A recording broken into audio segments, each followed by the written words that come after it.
முன்னாடியே நிறைய Tamil movies release ஆச்சு சார்.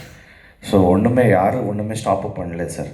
இங்கே வந்து கமல் சார் கொடுத்த ஒரு ஸ்டேட்மெண்ட்டு அங்கே ஒஃபெண்ட் ஆகிட்டார் சார். சரி, என்ன சொல்கிறேன்னா டைரெக்ட் ஓப்பனாக சொல்கிறேன் sir.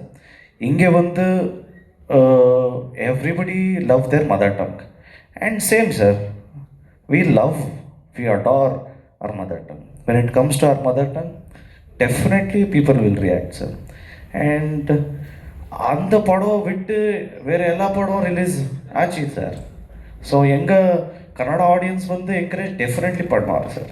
When it comes to their self respect our mother tongue, definitely they will oppose. This is the straight answer sir. இல்லை, இவர் கேட்டதுலேயே அதே ஒரு கொஸ்டின் தான். ஏன் அங்கே உள்ள ஆர்டிஸ்ட் கூட வந்து குரல் கொடுக்க மாட்டேன்ட்டாங்க? ಧ್ರುವರ್ ಹೇಳ್ದಂಗೆ ಎಲ್ಲ ಸಿನಿಮಾ ರಿಲೀಸ್ ಆಗಿದೆ ನಮ್ಮಲ್ಲಿ. ಆಮೇಲೆ ಇದೇನು ಬೇರೆ ಕಂಟ್ರಿ ಅಲ್ಲ, ಎಲ್ಲ ಬಾರ್ಡ್ರ್ ಇಲ್ಲಿನೇ 300 ಕಿಲೋಮೀಟ್ರು. ಸೊ ಎಲ್ಲ ಒಂದೇ ಆಯಿತಾ ಎಲ್ಲ. ಬಟ್ ಅಲ್ಲಿ ಏನಾಯಿತು, ನಿಮಗೆ ಒಂದು ಸಣ್ಣದಿದು ಮದರ್, ನಿಮ್ಮ ಮನೇಲಿ ನಿಮ್ಮ ತಾಯಿಗೆ ಯಾರಾದರೂ ಬೈದರೆ ನೀವು ಸುಮ್ಮನೆ ಇರ್ತೀರಾ? ಯಾರಾದರೂ ಬೈದರೆ ತಾಯಿಗೆ, ಸ್ವಂತ ತಾಯಿಗೆ ಹೋಟೆಲ್ ಹುಟ್ಟು ಮಗ ಬಿಟ್ಟಿದ್ದು ಇಡ್ತೀರಾ?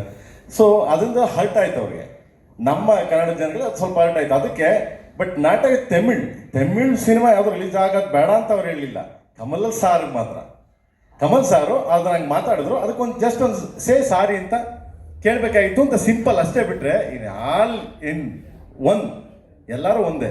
ನಿಮಗೆ ಗೊತ್ತದು, ಎಲ್ಲ ಸಿನಿಮಾಗಳು ಚೆನ್ನಾಗಿ ಹೋಗ್ತಿವೆ ಅಲ್ಲಿ. ಎಕ್ಸ್ಪೆಷಲಿ ನಿಮಗೆ ಯಾವುದೇ ಸಿನಿಮಾ ರಿಲೀಸ್ ಆಗಲಿ, Tamil cinema is more make money. ಅಂದರೆ ಅಷ್ಟು ಜನ, ಇನ್ಕ್ಲೂಡಿಂಗ್ ಮೀ, ನಾನು ಸೇರಿ ಅಷ್ಟು ಜನ ಸಿನಿಮಾಗಳು ನೋಡ್ತೀವಿ. ಸೊ ಸಿಂಪಲ್ ಅಷ್ಟೇ. ಅಲ್ಲಿ ಹೆಂಗೆ ಅಂತಂದರೆ ನೀವೆಲ್ಲ ಬಂದರೆ ನಾವು ಆಲ್ರೆಡಿ ತಟ್ಟೆ ಇಟ್ಕೊಂಡು, ಸೊ ಎಲ್ಲ ಥರ ಅಡುಗೆ ಮಾಡ್ಕೊಂಡು ಊಟ ಮಾಡ್ಕೊಂಡು ಬಂದು ಹೊಡೆ ತುಂಬ ಬಡಿಸಿ ನೀಟಾಗಿ ನಿಮ್ಮನ್ನು ಸಂಸ್ಕಾರ ಮಾಡಿ ಕಳಿಸ್ತೀವಿ. That is Karnataka, this is Kannada.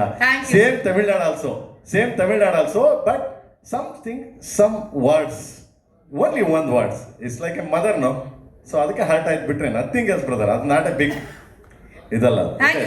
குடும்பம்னா அப்படிதான் சார், உரசல்கள்லாம் வரும், அப்புறமா ஒண்ணா சேர்ந்து போனாங்கல்ல. SSTV ಸಿನಿಮಾ ಜಗತ್ತಿನ ಕ್ಷಣ ಕ್ಷಣದ ಸುದ್ದಿಯೊಂದಿಗೆ.